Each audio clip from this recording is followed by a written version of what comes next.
ಇಲ್ಲ ಅಂದರೆ ನಾವು ಇಲ್ಲಿ ಇರೋಕ್ಕಾಗಲ್ಲ. ಅದು ನಿಜನೇ. ದೇವ್ರನ್ನ ನಾವು ಮಾಡ್ತಾ ಇದ್ದೀವಿ.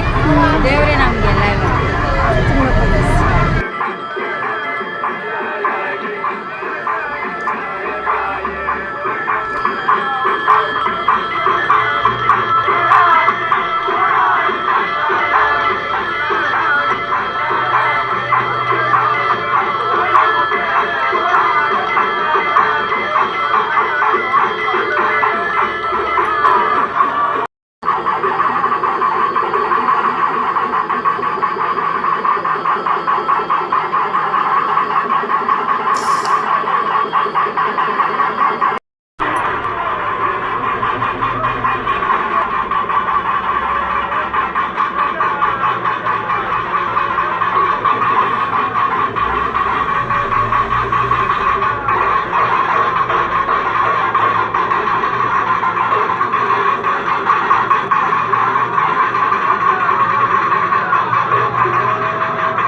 ಜಾಸ್ತಿ ಇರುತ್ತೆ. ಅಮ್ಮನ ಪೂಜೆ ಭಾರಿ ವಿಶೇಷವಾಗಿರೋದ್ರಿಂದ ಅದರಿಂದ ಮೆಕ್ಕೆಜೋಳದ ಮೇಲೆ ರಾತ್ರಿ 10 ಗಂಟೆಗೆ ಅಮ್ಮನವರಿಗೆ ಅಭಿಷೇಕ ಆದ ನಂತರ ರಾತ್ರಿ 12 ಗಂಟೆಗೆ ತಿರುಪತಿ ಶ್ರೀ ಬಾಲಾಜಿ ಅಲಂಕಾರ, ವೆಂಕಟಸ್ವಾಮಿ ಬಾಲಾಜಿ ಅಲಂಕಾರ. ಏಕಪ್ಪ ಇಲ್ಲಿ ವೆಂಕಟಸ್ವಾಮಿ ಅಲಂಕಾರ ಮಾಡ್ತಾರೆ ಅಂದರೆ ನಮ್ಮ ಅಮ್ಮನು ಅಂಗಾಲ ಪರಮೇಶ್ವರಿ, ಹೆಸರಿಗೆ ಅಂಗಾಲ ಪರಮೇಶ್ವರಿ, ಆದರೆ ನಿಜ ರೂಪ ಮಹಾಲಕ್ಷ್ಮಿ.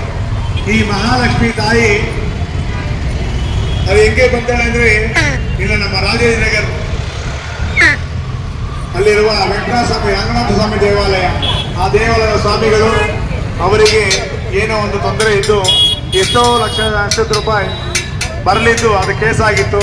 ಬಂದು ತಂದೆಯವರ ಹತ್ರ ಸ್ವಾಮಿಗಳಾದ ಕೇಳುಮಳೆ ಸ್ವಾಮಿಗಳ ಹತ್ರ ಕೇಳಿದ ನಂತರ ಅವಾಗ ಅಲ್ಲಿ ಉತ್ತರ ಕೊಟ್ಟರು, ನಾನು ಅದನ್ನು ಮಾಡಿಕೊಡ್ತೀನಿ, 3 ತಿಂಗಳು 3 ವಾರ 3 ದಿನ 3 ಗಳಿಗೆ ಅದನ್ನ ಮಾಡಿಕೊಡ್ತೀನಿ, ನನಗೇನು ಕೊಡ್ತೀಯ ಅಂತ. ಯಾಕಂದ್ರೆ ತಾಯಿ ಗೊತ್ತು ಇವನಲ್ಲಿ ಏನಿದೆ ಅಂತ. ಆ ರೀತಿ ಇದ್ದಾಗ ಆ ಭಕ್ತರು ನಾರಾಯಣ ಸ್ವಾಮಿಗಳು ಹೇಳಿದ್ರು, ನಮ್ಮ ಹತ್ರ ಒಂದು ವಿಗ್ರಹ ಇದೆಯಮ್ಮ, ಆ ವಿಗ್ರಹ ನಾವು ಕೊಟ್ಬಿಡ್ತೀವಿ. ಯಾಕಂದ್ರೆ ಮಾಡೋವಾಗ ಅದು ಕೋಪವಾಗಿ ಬಂದ್ಬಿಡ್ತು, ಅದನ್ನು ಚೇಂಜ್ ಮಾಡೋಕ್ಕಾಗಲೇ ಇಲ್ಲ. ಅದಕ್ಕೆ ಆ ವಿಗ್ರಹ ನಾವು ಕೊಟ್ಬಿಡ್ತೀನಿ ಅಂತ. ಇವಾಗ ನಾವು ಪೂಜೆ ಮಾಡ್ತೀವಿ ಅಂಗಾಲ ಪರಮೇಶ್ವರಿ. ಆ ವಿಗ್ರಹ ಬಂದು ಮಹಾಲಕ್ಷ್ಮಿಯಾಗಿ ರೂಪವಿದ್ದು ಈಗ ಅಂಗಾಲ ಪರಮೇಶ್ವರಿಯಾಗಿ ಮಾರ್ಪಾಡಾಗಿ ಇವತ್ತು ನಮ್ಮ ಬೆಂಗಳೂರು ನಗರದಲ್ಲಿ ಒಂದು ಶಕ್ತಿ ಪೀಠವಾಗಿ ಬೆಳೆದು ಬರೋ ಜನತೆಗೆ ಏನು ಕೋರಿಕೆ ಬೇಕಾರೋ, ದುಡ್ಡಾಗಲಿ, ಹಣಕಾಸಾಗಲಿ, ಕೋರ್ಟ್ ಕಚೇರಿ ಆಗಲಿ, ಮಾಯ ಮಂತ್ರ ಆಗಲಿ, ಏನೇ ಆಗಲಿ ಅದನ್ನ ರಕ್ಷಣೆ ಕೊಟ್ಟು ತಾಯಿ ಆದವಳು ಅಂಗಾಲ ಪರಮೇಶ್ವರಿ. ನಾನೊಬ್ಬ ಶಕ್ತಿ ಇದ್ದೀನಿ, ನನ್ನ ಹತ್ರ ಇದೀನಿ, ಬನ್ನಿ. ನಮ್ಮ ಭಾರಿ ದೊಡ್ಡ ಪರಿವಾರ. ಈ ಪರಿವಾರದ ಮೂಲ ಅಂಗಾಲ ಪರಮೇಶ್ವರಿ ತಾಯಿ. ಅಂಗಾಲ ಪರಮೇಶ್ವರಿ ಆದ ತಾಯಿ ನಮ್ಮ ಮನೆಯಲ್ಲಿದ್ದಾಳೆ. ಮನೆಯಿಂದ ಇಲ್ಲಿ ಅಮ್ಮನವರು ಪ್ರವೇಶ ಮಾಡಿ ಇಲ್ಲಿಗೆ ಅಂಗಾಳಿಯಾಗಿ ಈ ಲಕ್ಷ್ಮೀ ರೂಪದಲ್ಲಿ ಕುಳಿತಾವೆ. ಅದಕ್ಕಾಗಿ ವೆಂಕಟಸ್ವಾಮಿ ಅಲಂಕಾರ ಮಾಡೋದು. ವೆಂಕಟಸ್ವಾಮಿ ಯಾರು? ಅವರ ಗಂಡ. ವೆಂಕಟಸ್ವಾಮಿ ಮಹಾಲಕ್ಷ್ಮಿಯ ಗಂಡ, ಆದರೆ ಅಂಗಾಲ ಪರಮೇಶ್ವರಿಗೆ ಅಣ್ಣ. ಫಸ್ಟ್ ಅನ್ನ ಕರೆದು ಅವರ ಆಶೀರ್ವಾದ ಪಡೆದ ಮೇಲೇ ಒಂದು ಯಾವುದೇ ಯುದ್ಧ ಆಗಲಿ, ಜಗಳ ಆಗಲಿ, ಯಾವುದೇ ಒಂದು ಪೂಜೆ ಆಗಲಿ ತಾಯಿ ಆದವಳು ಮಾಡೋದು. ಅದಕ್ಕೆ ಗೋವಿಂದ ಅಂತ ಕರೀತಾಳೆ. ಅದಕ್ಕೆ ಕಾಳಿ ಆದವಳು ನೀಲಮೇನಿ ಕಾಳಿ ರೂಪ. ಅದಕ್ಕಾಗಿ ವೆಂಕಟಸ್ವಾಮಿ ಅಲಂಕಾರ ತಿಂಗಳು ನಮ್ಮ ದೇವಾಲಯದಲ್ಲಿ ರಾತ್ರಿ 12 ಗಂಟೆಗೆ ಮಾಡುವುದು. ಅಂಗಾಳ ಪರಮೇಶ್ವರಿ ಮಾತೆ ಜನ ಸದಾ ನಮ್ಮನ್ನ ಕಾಪಾಡಬೇಕು, ನಮ್ಮ ಕೊರತೆಗಳನ್ನು ನೀಗಿಸ್ಬೇಕು. ಇವ್ರ ಪರಿವಾರ ನೋಡಿ ಹೆಂಗಿದೆ, ನೋಡಿ. ಈಗ ಯಾರೋ ಒಬ್ರು ಒಂದು ಫ್ರೆಂಡ್ಸ್ ಆದ್ರೆ ಅವ್ರ ಬ್ಯಾಕ್ಗ್ರೌಂಡ್ ನೋಡ್ತೀವಿ. ಅವ್ರ ಬ್ಯಾಕ್ಗ್ರೌಂಡ್ ಹೆಂಗಿದೆ ಅಂದ್ರೆ ಎಲ್ಲ ಕುಲದೇವತೆಗಳೇ, ಸಪ್ತಮುನೀಶ್ವರ, ಸಪ್ತಕನ್ಯಗಳು, ಮತ್ತೆ ಮಹಾಕಾಳಿ. ಈ ರೀತಿ ಕುಲದೇವತೆ ಆಗಿರುವ ಅದು ಬೆಂಗಳೂರು ನಗರಕ್ಕೆ ಒಂದು 200 ವರ್ಷಕ್ಕೆ ಮೊದಲು ವಾಂತಿ ಭೇದಿ ಬಂದಾಗ ಅವಾಗ ರೋಡ್ ಹಾಕಿ ಮುಚ್ಚಿಬಿಟ್ಟಿದ್ರು. ಅದಕ್ಕೆ ಅಲ್ಲಿ ನಮ್ಮ ಸ್ವಾಮಿಗಳು ಬಂದು ಅಮಾವಾಸ್ಯೆ ಟೈಮಲ್ಲಿ ಕನಸಿನಲ್ಲಿ ಬಂದು ಇಲ್ಲಿ ದೇವಾಲಯ ಉಂಟು, ಅದನ್ನ ಹೋಗಿ ಜೀರ್ಣೋದ್ಧಾರ ಹೇಳಿ ಕಳಿಸ್ತಾ ಇದೀವಮ್ಮ. ಸ್ವಲ್ಪ ಸ್ನಾನ ಮಾಡ್ಕೊಳ್ಳಿ, ಸ್ನಾನ ಮಾಡ್ಕೊಂಡು ಅಮ್ಮನ ಸೇವೆ ಮಾಡ್ಕೊಂಬನ್ನಿ. ದೇವಿ ಅಂಗಾಲ ಪರಮೇಶ್ವರಿ. ಮತ್ತೆ ಶುಕ್ರವಾರ ಬೆಳಿಗ್ಗೆ ಅರಿಶಿಣ ನೀರಾಟ. ಯಾಕಂದ್ರೆ ತಾಯಿಗೆ ಪೂಜೆ ಎಲ್ಲ ಮುಕ್ತಿ ಆದ್ಮೇಲೆ, ತಾಯಿ ಮತ್ತೆ ನಮ್ಮ ವೆಂಕಟಸ್ವಾಮಿಗೆ ಪೂಜೆ ಮುಕ್ತಿ ಆದ್ಮೇಲೆ ಅಮ್ಮನವರಿಗೆ ಶಾಂತಿ ಪೂಜೆ ಅಂದ್ರೆ ಅರಿಶಿಣ ನೀರಾಟ ಆಡಿ ಅನ್ನದಾನ. ಈ 4 ದಿನಗಳು ನಮ್ಮ ದೇವಾಲಯದಲ್ಲಿ ಅನ್ನದಾನ ಇದ್ದೇ ಇರುತ್ತೆ. ಈ 4 ದಿನಗಳ ಕಾಲ ಎಷ್ಟು ಜನ ಬಂದರೂ ಅವ್ರಿಗೆ ಇಲ್ಲ ಅಂತ ಹೇಳಿದ್ರ ಒಂದು ಅನ್ನದಾನ ವ್ಯವಸ್ಥೆ ನೀಡ್ತಾ ಇದೆ. ಈಗಲೇ ನಮ್ಮ ದೇವಾಲಯದಲ್ಲಿ ಈ ಶುಕ್ರವಾರ ಟೈಮಲ್ಲಿ ರಾಹುಕಾಲ ಪೂಜೆ 10 ರಿಂದ 12 ರಾಹುಕಾಲ. ಈ ರಾಹುಕಾಲ ಪೂಜೆ ಸಮಯದಲ್ಲಿ ಅನ್ನದಾನ ಮಾಡ್ತಾ ಇದ್ದೀವಿ. ಆ ಅನ್ನದಾನವನ್ನು ನಿಮ್ಗಳೆಲ್ಲ ಸಹಕಾರದಿಂದ ಭಾರಿ ಚೆನ್ನಾಗಿ ಹೇಗೆ ನಡೀತದೆ. ಆ ಅಮ್ಮ ಅದನ್ನ ಜ್ಞಾಪಕ ಇಟ್ಕೊಂಡು ಯಾರಿಗೆ ಏನು ಕೊಡ್ಬೇಕು ಅನ್ನೋ ಫಲ ಅಂತ ಹೇಳ್ಬಿಟ್ಟು ಅವರಿಗೆಲ್ಲ ಇರುತ್ತೆ. ನೀವು ಇವಾಗ ಕಾಯ್ತಾ ಇದ್ದೀರಂತೆ, ಅದಕ್ಕೊಂದು ಸಮೀಕ್ಷೆ ಇರುತ್ತೆ. ಯಾಕಂದ್ರೆ ಅದು ದೇವರಲ್ಲೇ ಮಾತ್ರ ಗೊತ್ತು. ದಯವಿಟ್ಟು ಅನ್ನದಾನ ಪ್ರಸಾದ ತಗೊಂಡೋಗಿ ಸ್ವಾಮಿ, ಪ್ರಸಾದ